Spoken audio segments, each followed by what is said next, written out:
බහුතරයක් ප්‍රශ්නයක් වෙලා තියෙන දියවැඩියා රෝගය සම්බන්ධයෙන් දියවැඩියාව හැදුනා ජීවිත කාලයෙන් බෙහෙත් බොන්න ඕනේ අන්තිම කාලේ කකුල් කපන්න වෙලා වගොඩ නරක් වෙලා ලිංගික අපරාධයකට ඇවිල්ලා ඊට පස්සේ heart attack ඇවිල්ලා පිළිකා හැදිලා මේ ආහාර වේල් තුනට ඔබ බඩ පිරෙන්න ආහාර ගන්න හිස් බඩ ඉන්න බෑ මොකද මේක දියවැඩියාවට ප්‍රතිකර්මයක් විදියට පාවිච්චි කරන්න පුළුවන් මේකේ වැදගත්කම තමයි අපිට සත පහක්වත් වියදම් වෙන්නේ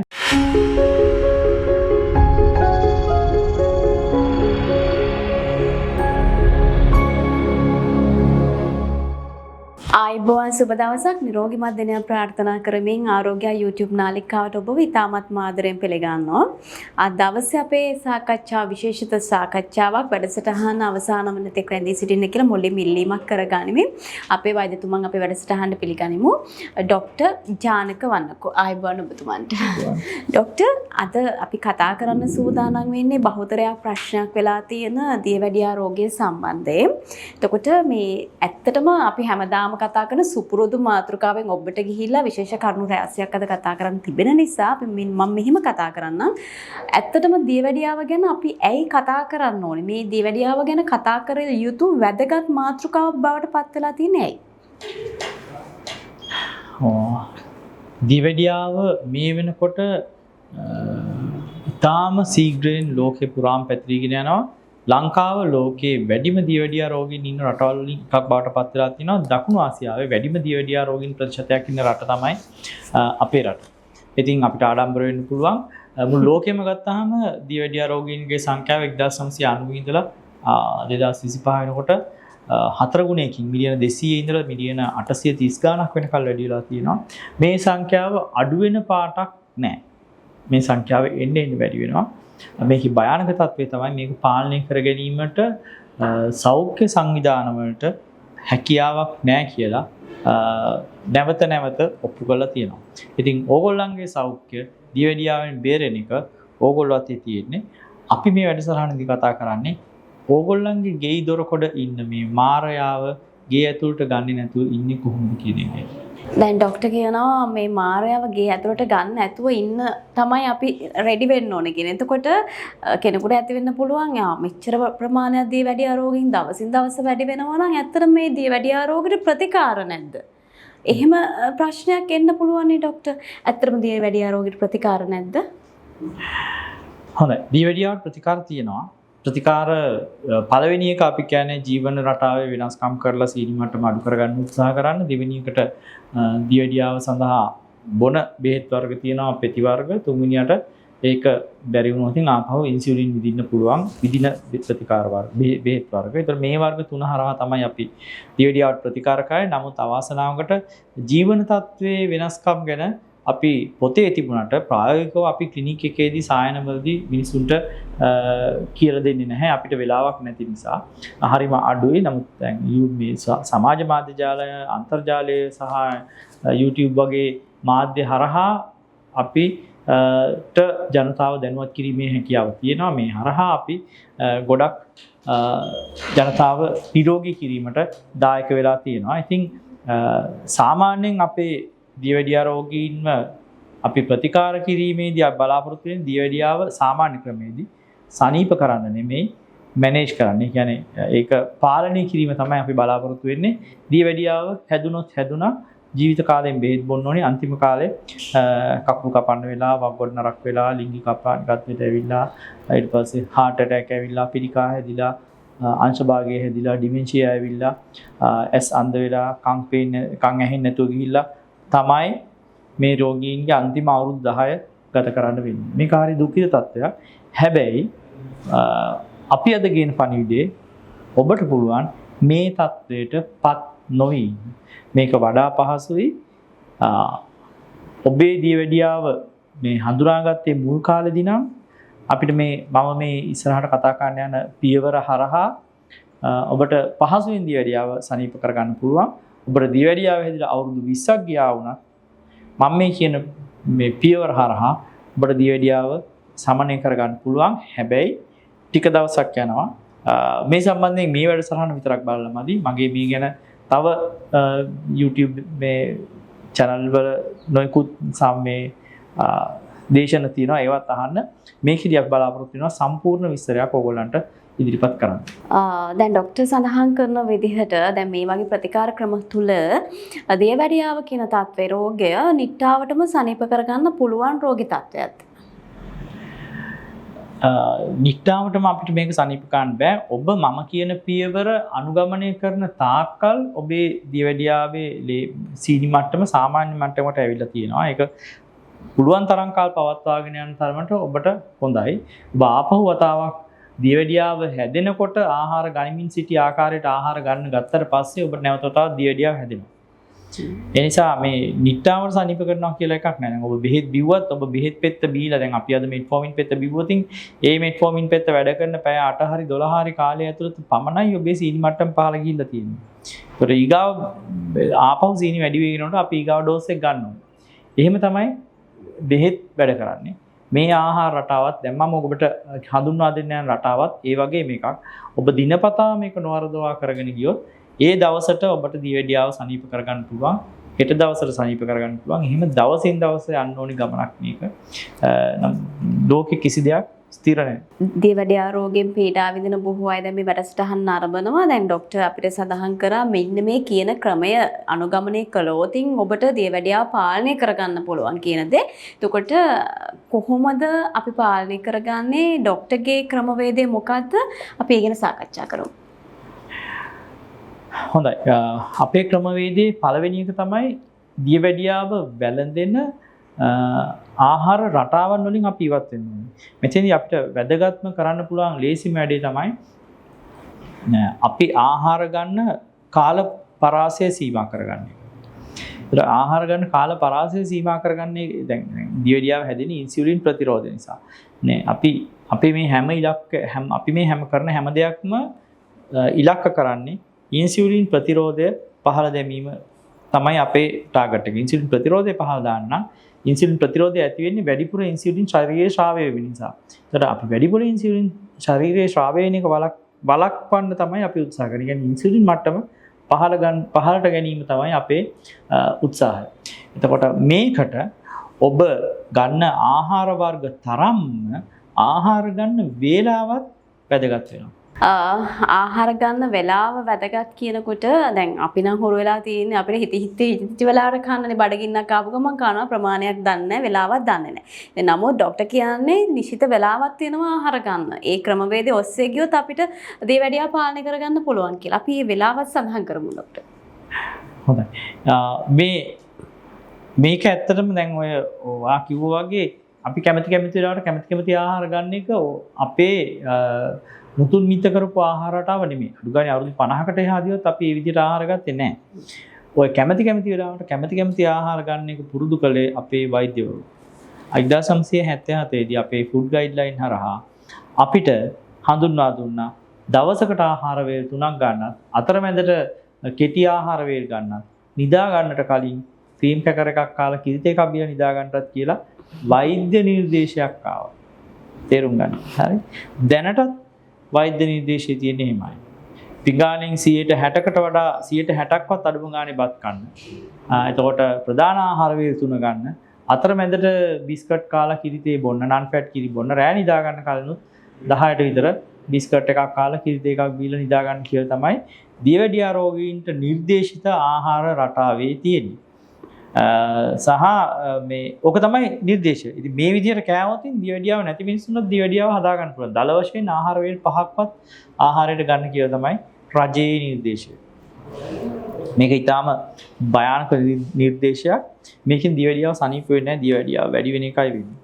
ඉතින් මේ දවස පුරාම අපි මේ විදිහට ආහාර ගන්නවා. මේ ආහාර වලින් 60%කට ආසන්න ප්‍රමාණයක් කාබෝහයිඩ්‍රේට් තියෙනවා. ඒතකොට කාබෝහයිඩ්‍රේට් වලින් ලේවල සීනි මට්ටම ඉහළ යනවා. එතකොට ඉන්සියුලින් මට්ටම ඉහළ යනවා. එතකොට ඉන්සියුලින් ප්‍රතිරෝධය එන්න වැඩි වෙනවා. දැන් මම මේ කියන දේවල් මගේ හිතලු නෙමෙයි. මේවා සමීක්ෂණ මගින් පැහැදිලි කරලා ඔප්පු කරලා තියෙන දේවල් මම මේ කතා කරන්නේ. ගයිඩ්ලයින් වල නැති වෙන්න පුළුවන්. නමුත් මේවට අවශ්‍ය තරම් එවිඩන්ස් තියෙනවා. හිතලු කොයි වෙලාවකවත් මම ප්‍රකාශ කරලා නැහැ. මේකට අවශ්‍ය කරන එවිඩන්ස් ඕගලන්ට ඕන නම් මගේ ડોક્ટર වන්නකු කිලිවර ડોક્ટર ජානක වන්නකු කියලා Facebook page එකක් තියෙනවා. ඒකේ මම රිසර්ච් වල සයිටේෂන් එක දීලා තියෙනවා. එතකොට මේ ක්‍රමය ඊටාම භයානකයි දියවැඩියා රෝගීන්ට. එතකොට අපි කරන්න ඕනේ කාලය ගැන ගත්තොත් අපි දවසේ පුරාම කන එක ආහාර ගන්න එක නවත්තලා අපේ ආහාර ගන්න කාලය පැය 8කට 10කට හෝ මුලදී පැය 12කට සීමා කරගන්න ඕනේ පළවෙනි මාසයේ. දෙවෙනි මාසයේ පැය 10කට සීමා කරගන්න. තුන්වෙනි මාසයේ ඉඳලා ඉදිරියට පැය 8කට සීමා කරගන්න. හොඳට මතක තියාගන්න මේක අපි එකපාර කරන්නේ නැහැ. හරි? පළවෙනි මාසයේදී අපි පැය 12ක් ඇතුළත ආහාර වේල තුනක්. ඒ කියන්නේ උදේ 8ට, දවල් 12ට, හවස 7ට 8ට විතර ප්‍රධාන ආහාර වේල තුන ගන්නවා. ඒ ආහාර වේල තුන විතරයි. අතරමැදට කිසි ආහාරයක් ගන්න නැහැ. උදේ 8ට කලින් කිසිම ආහාරයක් ගන්න නැහැ. රාත්‍රී 8න් පස්සේ කිසිම ආහාරයක් ගන්න. ඒතර පැය 12යි ආහාර වේල තුනයි. මේ ආහාර වේල තුනෙන් ඉන්න මේ ආහාර වේල තුනට ඔබ බඩ පිරෙන්න ආහාර ගන්න. හිස් බඩ ඉන්න බෑ. මොකද උදේ 8 ඉඳලා දවල් 12 වෙනකල් පැය 4ක් තියෙනවා. ඒ පැය 4ට බඩගින්න එන්නේ නැති වෙන්න ආහාර ගන්න. ඊට පස්සේ දවල් 12 ඉඳලා රාත්‍රී 8 වෙනකල් රාත්‍රී 8 හෝ 6 7 වෙනකල් ඉන්න අවශ්‍ය කරන ප්‍රමාණයට දවල් 12ට ආහාර ගන්න. රාත්‍රී ආහාරයත් පහුවෙන්ද උදේ 8 වෙනකල් බඩගිනි වෙන්නේ නැති වෙන්න ප්‍රමාණයට ආහාර ගන්න. ඒතර ආහාර පිඟානේ සංයුත්තේ කොයි වගේ වෙන්න ඕනේද කියලා අපි ඊගා වැඩසටහනින් කතා කරනවා. ඒකත් බලන්න වරද්දක් නැතුව. ඒතර මෙන්න මේ පළවෙනි මාසෙදී පැය 12ක් ඇතුළත ආහාර වේල් 3කට යන. මේකේදී වැදගත්ම දේ තමයි අතරමැදට ගන්න ආහාර වේල් නැති කරලා දාන එක සහ ගිරිතේ බිස්කට් ගන්න එක නැති කරලා දාන එක. ඒතර ප්‍රධාන ආහාර වේල් තුනට අමතරව අඩුම ගානේ පැය 4ක්වත් කියන්නේ ආහාර වේල් දෙකක් අතර අඩුම ගානේ පැය 4ක්වත් කාලයක් තියෙනවනේ. මේ කාලය කිරිතේ බිස්කට් කේක් අයිස්ක්‍රීම් රටයින්දි ප්ලේන් ටී කිරි යෝගට් පළතුරු අරෝමියෝ නැතු කිසි දෙයක් නැතුව ඇල්ලතුරෙන් පමණක් ගත විය යුතුයි. හරි? ඒතර ප්‍රධාන ආහාර වේල තුන විතරයි පැය 12යි. හරි? අතරමැදට ගන්න ආහාර නවත්තනවා. දෙවෙනි මාසයේදී අපි මේ ආහාර පැය 12ක් නැතුව උදේ ආහාර වේල හෝ රාත්‍රී ආහාර වේල ටිකක් කිට්ටු කරනවා පැය 10ක් ඇතුළත කාලයකට.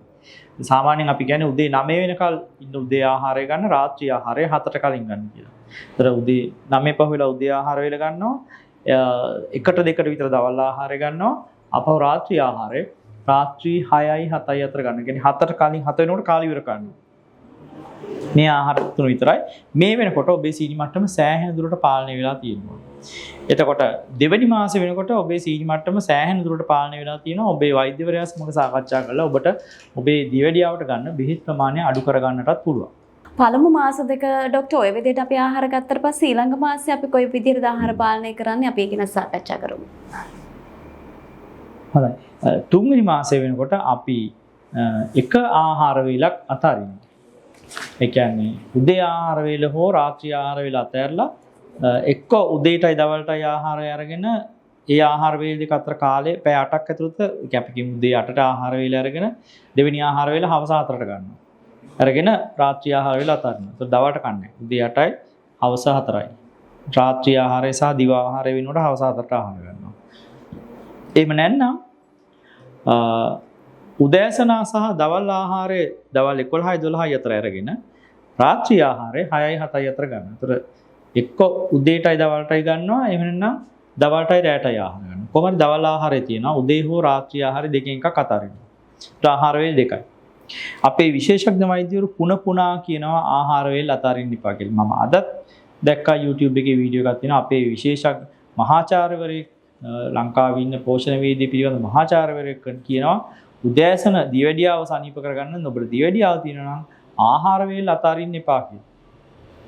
හැබැයි එතුමා මොන මතයකින් කියනවද මම දන්නේ නැහැ. ලෝකේ පුරාම ඇති පමණ සමීක්ෂණ තියෙනවා ආහාර වේල තුනක් නැතුව ආහාර වේල දෙකක්. කියන්නේ බ්‍රේක්ෆාස්ට් එක ස්කිප් කරලා හරි ඩිනර් එක ස්කිප් කරන එකෙන් හරි දියවැඩියාව සනීප වෙනවා, ප්‍රෙෂර් අඩු වෙනවා, බර අඩු වෙනවා, ෆැටි ලිවර් සනීප වෙනවා, පොලිසිස්ටික් ඕවෙන් ඩිසීස් සනීප වෙනවා, ඉන්සියුලින් ප්‍රතිරෝධය අඩු වෙනවා සහ ඉන්සියුලින් ප්‍රතිරෝධය ආශ්‍රිත රෝග මම කියපු ඒවා සහ මානසික රෝග අඩු වෙනවා.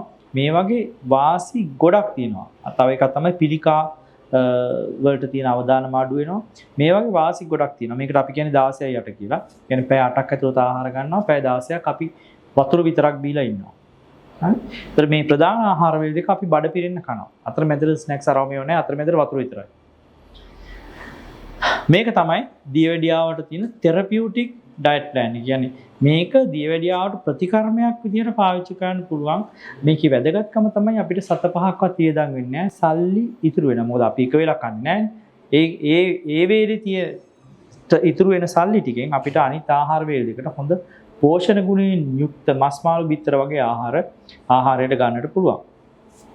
අනිත් එක ආහාර ලෑස්ති කරන්න යන වෙලාව ඉතුරුයි, කන්න යන වෙලාව ඉතුරුයි. අනිත් එක මේ විදිහේ ආහාර වේලයක් ගන්නකොට අපේ මානසික සුවය ඊටාම හොඳ මට්ටමට එනවා කියලා පරීක්ෂණ වලින් පෙන්වලා තියෙනවා. පැය 16ක් ඉන්න කිව්වට පස්සේ ඕනම කෙනෙකුට සමහරට ඒක ඇහුවට පස්සේ කලන්තාල වැටෙන්න පුළුවන් මේ පැය 16ක් නිරාහාරව ඉන්නවා කියන්නේ ඒක හරි පිස්සුවක් කියලා. ඇත්තටම එහෙම ඉන්න පුළුවන්ද? වැඩිම කාලයක් මිනිහෙක් කිසිදු ආහාරයක් ගන්න නැතුව තියෙන ලෝක වාර්තාව දවස් 384ක්. දවස් 384ක් ඇල්ලතොර විතරක් බීලා මේ මිනිස්සෙක් ඉඳලා තියෙනවා. 1965 දී ඇංගුස් බාබරි කියලා ලෝක වාර්තාව තියෙන යාගේ. සාමාන්‍යයෙන් දවස් 3ක් මුකුත් කන්නේ බොන්නේ නැතුව ඉන්න පුළුවන් ඕනිම කෙනෙකුට. ඒක අපිත් මමත් කරලා තියෙනවා. අපේ Facebook group එකක් තියෙනවා. අපි ලංකාව පුරාම ඉන්න අය එකතු කරගෙන මේක වැඩේ කරලා තියෙනවා. සාමාන්‍යයෙන් මිනිස්සු අවුරුදු 300කට කලින් ලෝකයේ කිසිම මිනිහෙක් දවස් 3ක් ආහාර දවසට 3 පාරක් ආහාර ගත්තේ නැහැ. දවසට එක වේලක්. යුරෝපයේ පවා දවසට එක වේලයි ආහාර ගන්න තියෙන්නේ අවුරුදු 300කට කලින්. මේ දවසට වේල් 3ක් ගන්නවා කියන එක බොහෝම මෑත කාලීනව ආපු එකක්. ලෝකේ පුරාම ඉන්න ගෝත්‍රිකයෝ ගත්තාම අපි ආදි කාලීන ගෝත්‍රිකයෝ ගත්තාම ඒගොල්ලෝ දවසට එක වේලයි කන්නේ. දැන්ටත් අපේ වැද්දෝ ගන්න ප්‍රධාන ආහාර වේල හවස ගිනි මැලේ වටේ දඩයන් කරගත්ත ආහාර ගන්නවා මිසක් උදේවරුවට පොඩි සුළු ආහාරයක් තමයි ඒගොල්ලෝ ගන්න. ඔවුන් දැන් බත් කන් ගත්තට පස්සේ ඒක වෙනස් වෙලා නමුත් ආදි කාලීනව එහෙම තමයි තත්ත්වය තිබිලා තියෙන්නේ. එතකොට මේ පැය 16ක් ඉන්නවා කියන එක මහා ලොකු අරුමයක් නෙමෙයි. අනිත් එක තමයි අපි මේ පළවෙනි වතාවට එකපාරට අපි 16ට ඉන්නේ නැහැ. අපි පළවෙනි මාසේ මේ ආහාර වේල තුනක් පැය 12ක් තුල අරගෙන දෙවෙනි මාසේ පැය 10ක් ඇතුළත ආහාර වේල තුනක් අරගෙන තුන්වෙනි මාසේ වෙනකොට තමයි මේක ගන්නෙ. තුන්වෙනි මාසේ වෙනකොට ඔබට පහසුවෙන් මේක කරගන්න පුළුවන්. එකපාර කරන්න යන්න එපා. ඒක ශරීරයට අමාරුයි. එතකොට අපිට මේ ગેස්ට්‍රයිටිස් වගේ රෝග තත්ත්ව වෙන්න පුළුවන්. කලහන්තේ කරකැවිල්ල හැදෙන්න පුළුවන්. මේවා ගැටලු ඇවිල්ලා මේක අතාරින්න සිද්ධ වෙනවා. ඒ නිසා පියවරෙන් පියවර හිමීට කරන්න අපිට ඕනි තරම් කල් තියෙනවා. එතකොට මේ 16ට කරන එකේ වාසිය තමයි මම ඉස්සෙල්ලත් කිව්වා වගේ මේක සරලයි. මේ ගැන වැඩි මිනිස්සු කතා කරන්නේ නැති වෛද්‍යවරු මේ ගැන වැඩි කතා කරන්න තියෙන එක හේතුවක් තමයි ෆාස්ටිං ඉන්න එකෙන් උපවාසයෙන් ඉන්න එකෙන් පැය 16ක් බඩගින්න ඉන්න එකෙන් කිසිම කෙනෙකුට 7-5කවත් ලාභයක් නැහැ. ලාභේ තියෙන්නේ නොකා නොබී ඉන්න මනුස්සයට විතරයි. ඒ උපවාසයෙන් කරන්න පුළුවන් හොඳම දේ ඒකයි. මේක මේ අලුත් කතාවක් නෙමෙයි. අපේ බුදුහාමුදුරුවෝ අවුරුදු 2500කට කලින් කිව්වා විකාල භෝජනා වේරමණී සික්ඛාපදං සමාදියා මීරයරුන්ට පස්සේ උඹලා මුකුත් කන්න එපා කියලා. පැය 6යි උන්වහන්සේ දන්වල දන්න කියලා ස්වාමීන් වහන්සේලට කිව්වේ. ඒ වගේම බුදුරජාණන් වහන්සේ දැන් මේක අපි කිව්වහම අපිට කමෙන්ට් වැටෙනවා. ඔය ඔක්කොටම වඩා හොඳයි මධ්‍යම ප්‍රතිපදාව අනුගමනය කරනවා කියලා. බුදුහාමුදුරන්ගේ මධ්‍යම ප්‍රතිපදාව තමයි උන්වහන්සේගේ ජීවිත කාලය පුරාම දවසට මේ බුදු වුණාට පස්සේ දවසට එක වේලයි ආහාර ගන්න තියෙනවා. ඒකට බුද්ධ ආගමේදී කියන්නේ ඒකාසනිකාංගය කියනවා. කියන්නේ එකපාරක් වාඩි වෙලා ආහාර ගන්න පුළුවන් ප්‍රමාණය විතරක් අරගෙන ඊට පස්සේ නැගිටිනවා. ඊට පස්සේ දවසම ආහාර ගන්න නැහැ. අදටත් අපේ කැලෑවල් වල ඉන්න භාවනා නුයෝගී වෙන්න ස්වාමීන් වහන්සේලා දවසට එක වේලයි ආහාර ගන්න. මේක සුද්ධ කියන්නේ ඕමෑට් කියලා. ඕමෑට් කියන්නේ one meal a day කියන එකේ අකුරු ටික එකතු කරලා ඕමෑට් කියලා කියන්නේ. ඉතින් මේක සුද්ධංගෙන් ආවම අපිට හරි පෝෂ් වුණාට අවුරුදු 2500ක් තිස්සේ මේ වගේ ආහාර ගත්ත වෙනම ජන කොට්ටාශයක් අපේ ස්වාමීන් වහන්සේලා අපේ රටේ ඉන්නවා. අදටත් ඉන්නවා. උන්වහන්සේලා එදත් හිටියා. සියලුම ආගම් වල මේ දවසේ යම් කාලයක් ඇතුළත උපවාසයෙන් ගත කරන එක නීතිගත කරලා තියෙනවා දැන්. මුස්ලිම් අයගේ තියෙනවානේ මේ මොනවාද ෆාස්ටිං ඉන්න රාමසාන් තියෙනවානේ. රාමසාන් තියෙනවා. හින්දු අයගෙත් මේ වගේ ෆාස්ටිං ක්‍රම තියෙනවා. ක්‍රිස්තියානි අයගෙත් ෆාස්ටිං ක්‍රම තියෙනවා. සියලුම ආගම් වල ෆාස්ටිං ක්‍රම තියෙනවා. මේක අලුත් දෙයක් නෙමෙයි. මෑත කාලේ ඉන්නවා ෆාස්ටිං ඉන්ටර්මිටන්ට් ෆාස්ටිං මේ 16ට කරලියට ගෙනාවේ කැනඩා ජාතික වෛද්‍ය ජේසන් ෆන් එතුමා නෙෆ්‍රොලොජිස්ට් කෙනෙක්. ඒ කියන්නේ වකුගඩු පිළිබඳ විශේෂඥ වෛද්‍යවරයෙක්. එතුමා නොයෙකුත් ලෙඩ රෝග වලට ප්‍රතිකර්මයක් විදිහට විශේෂයෙන් දියවැඩියාව සහ ස්ථූලතාවයට ප්‍රතිකර්මයක් වශයෙන් තමයි මේ ඉන්ටර්මිටන්ට් ෆාස්ටිං කියන එක මිනිසුන් අතරට හඳුන්වලා තියෙන්නේ. දේවඩියාව සුව කර ගැනීමේදී මේ වැඩසටහන අපි කොටස් දෙකකට කතා කරනවා. අද දවසේ අපි කතා කරේ අපි මේ දේවඩියාව සුව කරගන්න පුළුවන්ද, නිට්ටාවට සනීප කරගන්න පුළුවන්ද කියන දේ. ඊළඟ වැඩසටහනෙන් අපි අනිවාර්යෙන් කතා කරන සෝදානම් වෙන්නේ අපි ගත යුතු ආහාර රටාව සහ ආහාර වර්ග මොනවාද කියන දේ. ඉතින් ડોක්ටර් බොහොම ස්තුතියි අපිත් එක්ක සම්බන්ධ වෙලා මේ කරුණු කාරණා බෙදාගත්තට. ආරෝග්‍ය කියන්නේ වෙනමම ඔඩියන්ස් එකක්. ඉතින් ඒ අයටත් මේ අත්දැකීම් බෙදා දෙනවට බොහොම ස්තුතියි. තවත් දවසක හමුන බලාපොරොත්තු වෙන තමයි අද වැඩසටහනින් සමගන්නේ. ආයුබෝවන් ඔබතුමාට. ඔබ සියලු දෙනාට සුවපත් දවසක් ප්‍රාර්ථනා කරනවා.